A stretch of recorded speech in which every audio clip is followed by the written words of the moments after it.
Pag-usohan moderno nga teknolohiya, sugad han artificial intelligence, may epekto ang mga artists. Ang detalye hekenas report ni Ralph Dulog. Haluyo han Kapito Cultural Stage han Borongan City. Makikitaan ini nga waiting shed. Dinhi natambay ang mga estudyante ng iba pa nga residente kung naguhulat ha iralibid sakay han bus.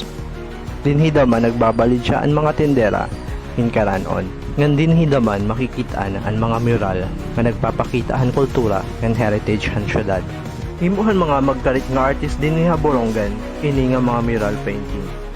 Ngan usaha mga naghimo hini si Jason Casarino. Bata pala, mahilig na mag-drawing si Jason. Hasta nga han iya pagdako, na-develop na niya ini nga iya talento. Sanglit dako an iya pasalamat sa Ginoo. Pero ko kang pasalamat sa Ginoo kasi wala man iba nga naghatag sa aton hin kanya-kanya naton nga talento or panahon kung kailan kita nagiging kilala or kailan natin makakamit iton ka-develop kita natin mga hilig. Sumala ha iya, labot laahan pagiging creative ngan pakaka-appreciate handa mo nga mga butang. Ano sa nga artist and may dadama boses ha komunidad. Kaya naman maging boses iton kamingawan, kaya naman i-advertise itong lugar without a business nga maging create.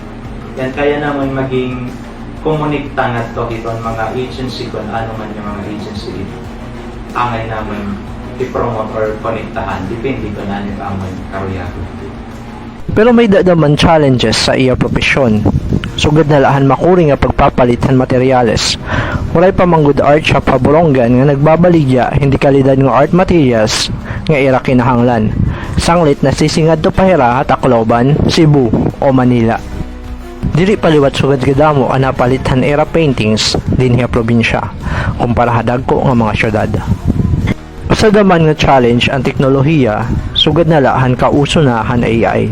Pero sumala kan Jason, ang AI diri talis nga maraot. Pwede daman ini makabulig ka artist. Nakaka-opay hiya kung ma-opay ito natin ipapa-ambit ang mga tao. May sagdon damahi Jason, ha mga may talento ka arts.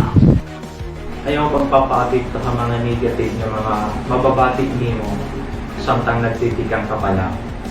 Laban mo kahirang inspirasyon kasi tatak na lang natin mga una na maman upay dayak ini natin din bibinukat paghimoin mga sugadin pagpracticing nga butang kaysa habisyo.